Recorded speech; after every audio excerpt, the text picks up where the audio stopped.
Okay, this time I'm going to put the clicker way out of the way because I did, anyway. Okay, so welcome back. Here we are, we're talking about soft forms. So you should see marching across the table here, 3 doggies and a space dog. Now, first thing I'm going to do is hold this up and zoom in on it. This is 2 images, dog skeletons, that I did a Google search for dog skeleton. Hope you can see that. There's my hand. There we go. Google search dog skeleton images, you know, and got a whole array of them. So any kind of animal that you wanted to create, you know, you could do the same sort of thing. If you wanted a giraffe or a cat or an orangutan or whatever, you know, you could find a skeleton for it, you know, either online or in the library or something, and start from there. So, okay, so that's that. So the first stage is this little wire thing here. Where am I going? Yeah, okay. Yeah. Yeah, so this is basically stovepipe wire. It's fairly rigid, you know, for a small form, but if you want to get something as big as the space dog here, then you've got to use a heavier gauge wire, which I'll show you in a minute. But this is just basic mechanics wire. And the joints, if you can see them here, the shoulders and the hips, it looks like chewing gum, but it's actually epoxy putty, which is great stuff for all sorts of things. It's like a 2-part putty, and the catalyst is in the center core, so you just twist off a little piece of it. Whoops, here's my hands. Twist off a little piece of it, and mix it up in your hands for a couple of minutes, and then you got about 10 minutes to work with it. And it dries like rock hard. So where you've got, you know, basically you build your little skeleton, then you pose the form the way that you want it, you know. And if you reinforce the joints here, then it makes the pose more easily animatable, if that's a word. Okay, so when you're not using epoxy putty, you always put it back in the thing and put the cap on it. Okay, so it's out of the way. So, alright, basically you're going from this little skeletal figure to, this is just bubble wrap and masking tape, and it's actually not very well put together. But you know, at this point you can pose it, you can move it around, and the beauty of this technique is that when you fire the clay, the whole inside structure, with the exception of a little bit of wire, burns out, so that you're going to have a hollow form when this thing is finished, and that's way cool. I'm actually thinking that, just occurred to me tonight, you know, this robotic dog, I still haven't treated the surface yet. I got some ideas for it, but I thought, you know, if I could get like a piece of like red or fiber optic, you know, and drill a hole like right through the eye there, right, and then have like a light source down here, you know, I could have like a Cylon red eye gleaming. I might do that. We'll see, but it's an idea. And there are a lot of advantages to having soft forms like this, and I have to say, this is not my original idea. I learned this on the internet. I'm going to zoom out so I can talk to you, so you can see. There. There's a paper clay artist in the UK named Ian Gregory, and he makes beautiful dogs out of paper clay. If you go to his website, Ian Gregory, something.uk, you can find it anyway. He has a couple of paragraphs that he's written about the material. That when I read it, it just spoke to me. And anyway, you can see the results. I don't even know how many years ago it is I found his website, but he's still around. Anyway, so hats off to Ian Gregory, and also to Trudy Golly, who's she teaches or taught up at Red Deer College, and I attended a workshop, 2-day or 3-day workshop or something, years ago at the Shadbolt Center, and I learned a lot from her about this material too. So kudos to those people. I'm getting dry in the mouth here again. So, all right, yeah. So this is basically, it's bubble wrap and masking tape, and I mean, you just put it together like you would with paper mache. But I will go through the process just to show you.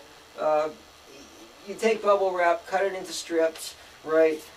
Lay out strips of masking tape so you've got them handy, and then just work really loose and really fast, and bulk out your form.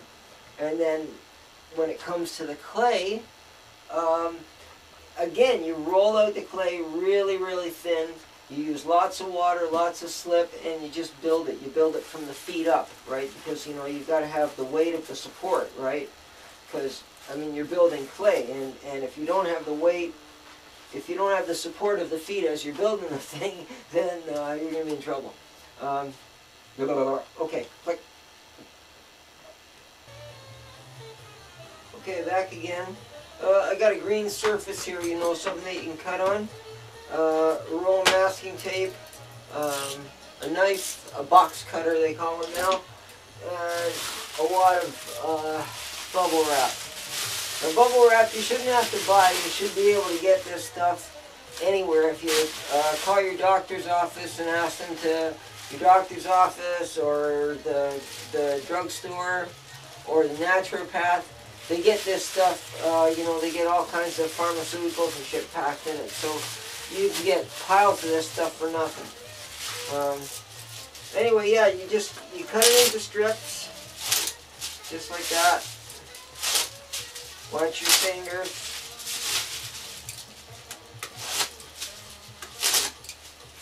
Alright.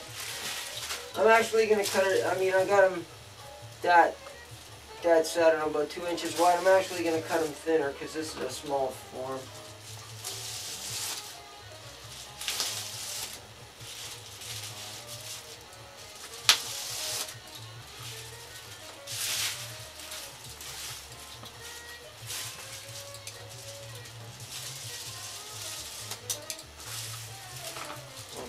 Like that.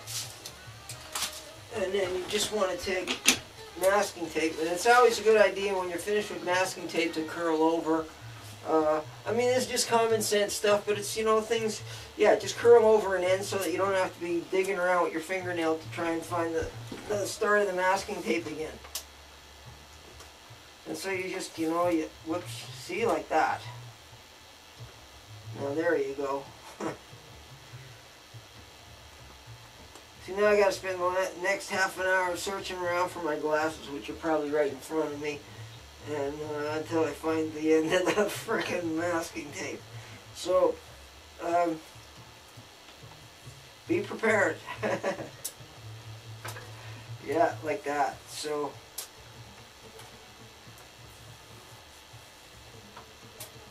yeah, it's funny the history that this process has for me. Because when I was 18, around those boats in Toronto, I started making these little wire sculptures out of stovepipe wire. And it was just like a little man, and he was like sitting like the thinker, you know? And I mounted it on a piece of rock with some epoxy, and sprayed them with black spray paint, and I was selling them for, you know, 20 bucks a piece. And between that and making roach holders and hash pipes, that's how I got by through my teen years. How I got by and how I stayed high. Okay, that's enough of this. All right, so, but yeah, anyway, so I started making these little wire sculptures, you know, and it's you know, 18, so it's like 40 years ago, more than that, that I started this process, and it's kind of evolved to this. So I think that's kind of cool too. My cousin Alvin probably still has one of these wire sculptures in his house. Anyway, alright, so, okay, so like that. Now, the first place that I start is to just grab a wad of bubble wrap and just, you know, wrap it up into a ball. Okay? And then leave kind of a tail on it. Like that. And then just plunk it into this form here, and then you have a rib cage, you know? And then you have this tail here. You have this tail here, and you just kind of wrap that around the spine and down to the pelvis, you know, and then you can secure it with a little piece of masking tape. Like so. And then carry on to the next thing, right? And you see, even at that, maybe I'll hold up a piece of paper so you can... Even at that, just adding that rib cage there to bulk it out, you know, you're starting to see the form a little bit more, you know? And then it's just basically, just like paper mache, really. You know, just wrap it.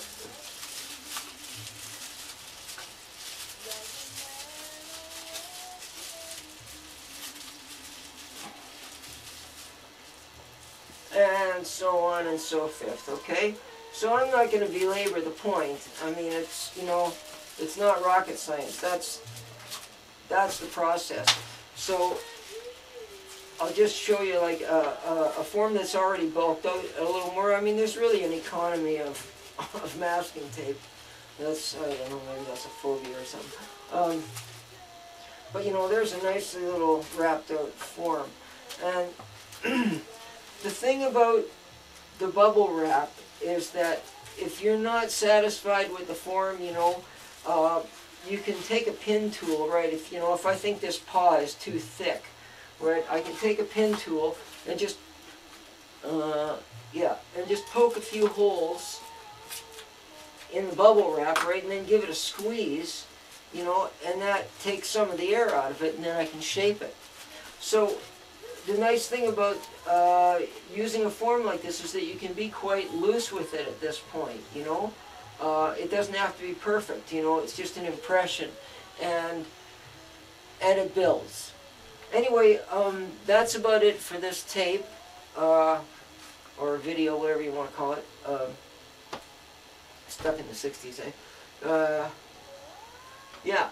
In the next stage, I'll roll out some clay, and I'll do that in the next video. Okay? Thanks for tuning in, and yay. I got masking tape on me.